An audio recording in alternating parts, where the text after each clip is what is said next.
Caving के दौरान John और उसके दोस्तों ने एक चुनौतीपूर्ण रास्ते पर जाने का फैसला किया। यह गलत मोड़ उनके जीवन के लिए घातक साबित हुआ। रेस्क्यू प्रक्रिया में कई कठिनाइयां आईं, जिसके कारण रेस्क्यूअर्स जॉन को बचाने में असफल रहे।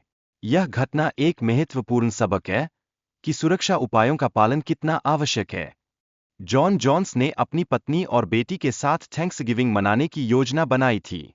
उनकी अपनी जड़ों से जुड़ने की इच्छा और साहसिकता ने उन्हें केविंग करने के लिए प्रेरित किया। टूटसी की वेबसाइट पर फ्री टीथ स्कैन बुक करने की प्रक्रिया बहुत सरल है। घर पर ही विशेषज्ञ आपके दांतों का स्कैन कर सकते हैं या नज़दीकी सेंटर पर जाकर भी स्कैन करवा सकते हैं।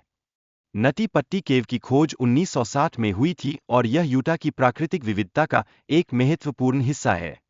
यहाँ हर साल हजारों लोग गुफाओं की रोमांचक खोज में आते हैं। नटी पट्टी केव में कई सुरंगें और चुनौतीपूर्ण पाथवेज हैं। यहाँ कुछ खतरनाक हादसे भी हुए हैं, जिनकी वजह से सुरक्षा नियमों को सख्त किया गया था।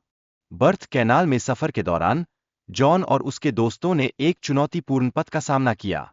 यह एक संकीर्ण और तंग रास्ता था, जिसे खतरनाक माना जाता है। जॉन की गलत दिशा में बढ़ने के बाद उसकी स्थिति गंभीर हो गई। वह धीरे धीरे तंग रास्तों में फंसता चला गया और उसे एहसास हुआ कि यह एक बड़ी गलती थी। कॉर्कस्क्रू नामक जगह पर जॉन के फंसने की कहानी बताई गई है। पहले भी ऐसे मामलों में लोगों को बचाने में काफी समय लगा था, जिससे खतरनाक स्थिति की गंभीरता बढ़ी। जॉश ने जॉन को निकालने के लिए कई बार प्रयास किया, लेकिन जॉन का वजन और स्थान की संकीर्णता समस्या उत्पन्न कर रही थी। प्रोफेशनल रेस्क्यू टीम का आना और जॉन की स्थिति को समझना महत्वपूर्ण था, जिससे रेस्क्यू की योजना बनाई जा सके।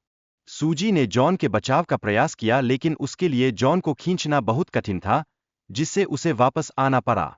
जॉन के पैर को निकालने के लिए रियान ने घुटने को तोड़ने का निर्णय लिया।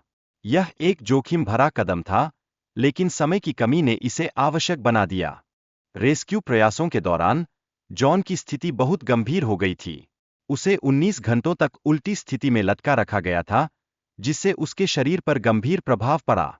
जॉन की पत्नी एमिली लगातार उसकी सलामती की उम्मीद कर रही थी, लेकिन अंत में उसे अपने पति की मृत्यु की खबर सुनने का सामना करना पड़ा। इस घटना के बाद अथॉरिटीज ने नटी पट्टी केव को सील करने का निर्णय लिया। यह कदम भविष्य में ऐसी घटनाओं को रोकने के लिए उठाया गया। जॉन एक मेडिकल स्टूडेंट थे, जिससे उन्हें अपनी स्थिति का एहसास था। उनकी हालत इतनी गंभीर थी कि कोई भी उन्हें निकाल नहीं पाया। इस घटना पर आधारित एक फिल्म 2016 में बनी थी, जिसका नाम द लास्ट डिसेंट था। यह जॉन के संघर्ष और असफल रेस्क्यू की कहानी को दर्शाती है।